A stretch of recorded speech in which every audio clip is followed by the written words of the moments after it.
इस एक्सप्लेनर में बहुत बहुत स्वागत है। आज हम उन दिलचस्प और बिल्कुल अदृश्य ताकतों को डिकोड करने वाले हैं जो हमारी इस आधुनिक दुनिया को चलाती हैं। हम अक्सर बिजली और इन बड़ी बड़ी मशीनों को अपनी जिंदगी का एक आम हिस्सा मान लेते हैं, लेकिन सच कहूं तो इसके पीछे का विज्ञान किसी जादू से कम नहीं है। चलिए शुरू करते हैं। शुरुआत एक छोटे से सवाल से करते हैं। हर सुबह इस्तेमाल होने वाले एक छोटे से हेयर ड्रायर और एक विशाल हाइड्रो इलेक्ट्रिक डैम के बीच आखिर क्या कनेक्शन हो सकता है? देखने में तो दोनों का आकार और काम बिल्कुल अलग लगता है, राइट? लेकिन क्या सच में इनका आपस में कोई गहरा रिश्ता है? तो इसका हैरान कर देने वाला जवाब ये है कि ये दोनों एक ही सिक्के के दो पहलू हैं। एक छोटा सा अप्लायंस हो या एक बड़ा सा डैम, दोनों बिल्कुल एक ही अदृश्य ताकत पर निर्भर करते हैं। ये दोनों भौतिक विज्ञान के एक बेहद शानदार और सरल सिद्धांत से आपस में जुड़े हुए हैं। बिल्कुल सेम प्रिंसिपल। आज का हमारा रोड मैप कुछ इस तरह रहेगा। हम इन बुनियादी अदृश्य ताकतों से शुरुआत करेंगे और वहां से मोटर्स और जनरेटर्स से होते हुए पूरे पावर ग्रिड के विशाल नेटवर्क तक का सफर तय करेंगे। सबसे पहले हिस्सा 1, द इनविजिबल मैग्नेटिक फोर्स, यानी इस खेल के नियम। उन बुनियादी नियमों को समझना बहुत जरूरी है जो इस पूरी मशीनरी को मुमकिन बनाते हैं। ये कोर रूल्स आखिर बताते क्या हैं? देखिए, चुंबक के विपरीत ध्रुव यानी ऑपोजिट्स हमेशा एक दूसरे को आकर्षित करते हैं और समान ध्रुव दूर ढकेलते हैं। और हर मैग्नेटिक फील्ड में एक नॉर्थ और एक साउथ पोल होता है। लेकिन यहाँ जो सबसे मेन कॉन्सेप्ट है, जिसे बिल्कुल मिस नहीं करना है, वो ये कि चलते हुए इलेक्ट्रिक चार्जेस ही बिजली और मैग्नेटिज्म के बीच एक ब्रिज का काम करते हैं। ये चार्जेस मैग्नेटिक फोर्स को महसूस भी करते हैं और उसे पैदा भी करते हैं। इसे विजुअलाइज करने का एक बहुत ही बढ़िया तरीका है राइट हैंड रूल। जब एक मैग्नेटिक फील्ड के अंदर किसी तार में करंट बहता है तो उस पर एक इनविजिबल फोर्स लगता है। इसे ऐसे समझिए, अगर दाहिनी उंगलियों को करंट की दिशा से मैग्नेटिक फील्ड की दिशा में मोड़ा जाए तो अंगूठा बिल्कुल सटीक तरीके से उस फोर्स की दिशा को दर्शाता है ना कमाल की बात? अब आते हैं दूसरे हिस्से पर, मोटर्स, इलेक्ट्रिसिटी टू मोशन, यानी इलेक्ट्रॉन्स को गोल गोल घुमाना। चलिए देखते हैं कि इन अदृश्य नियमों का इस्तेमाल करके फिजिकल मूवमेंट कैसे पैदा की जाती है।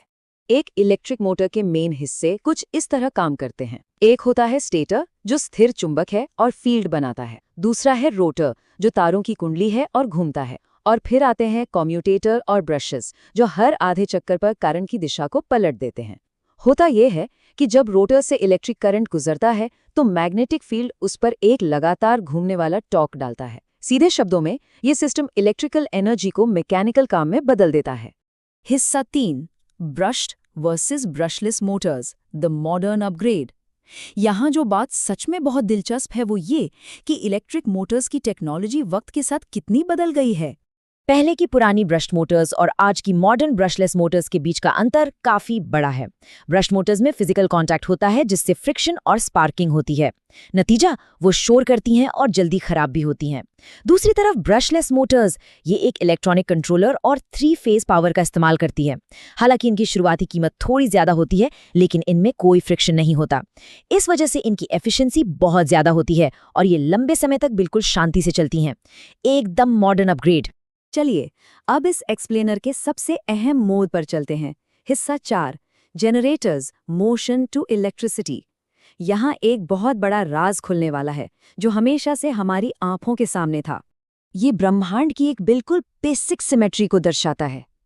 एक मोटर में क्या होता है, इलेक्ट्रिकल एनर्जी अंदर जाती है और मैकेनिकल मोशन बाहर आता है। लेकिन जनरेटर में इसका बिल्कुल उल्टा होता है।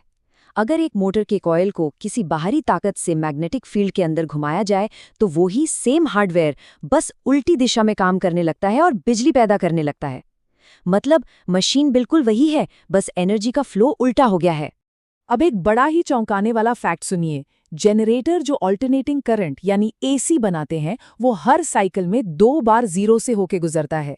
इसका मतलब है कि यूएस जैसे देशों में जहां 60 हर्ट्ज की पावर इस्तेमाल होती है, वहां घर की लाइटें असल में 1 सेकंड में 120 बार चालू और बंद होती हैं।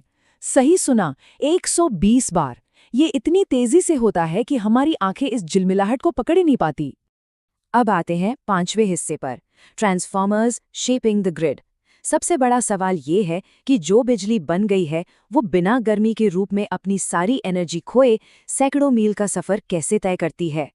इस मुश्किल को आसान करता है ट्रांसफॉर्मर।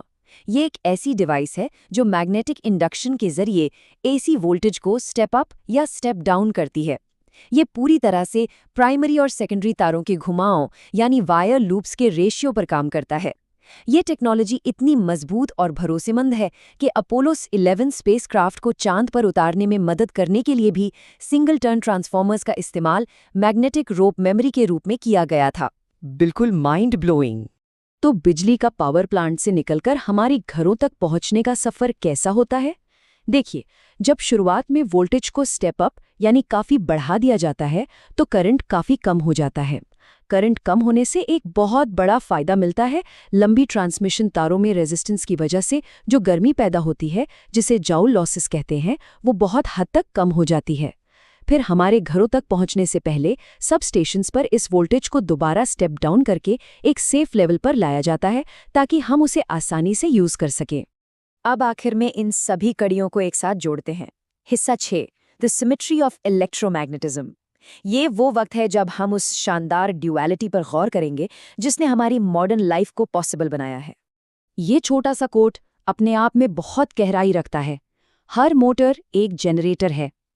ये सच में बहुत फैसिनेट करता है कि चाहे हम किसी शहर को रोशन करने के लिए गिरते हुए पानी की काइनेटिक एनर्जी का इस्तेमाल कर रहे हों या फिर किसी पावर टूल को चलाने के लिए एक बैटरी का, आखिर में ये सब कुछ उसी एक हार्डवेयर पर आकर रुकता है जो इनविजिबल इलेक्ट्रॉन्स को एक गोल चक्कर में धकेल रहा है।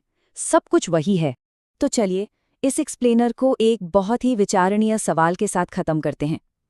अगर एक मोटर सिर्फ उल्टे क्रम में चलने वाला एक जनरेटर है, तो हमारे आसपास के इस ब्रह्मांड को चलाने वाली ऐसी और कौन-कौन सी छुपी हुई सिमेट्रीज हो सकती हैं जो अभी भी हमारी नज़रों से दूर हैं। उम्मीद है कि इस चर्चा ने हमारे कॉम्प्लेक्स पावर ग्रिड के पीछे की इस शानदार सरलता को थोड़ा और क्लियर किया होगा और ऐसी ही और अदृश्य ताकतों को समझने की एक नई उत्सुकता जगाई होगी। यहाँ साथ जुड़ने के लिए बहुत बहुत धन्यवाद।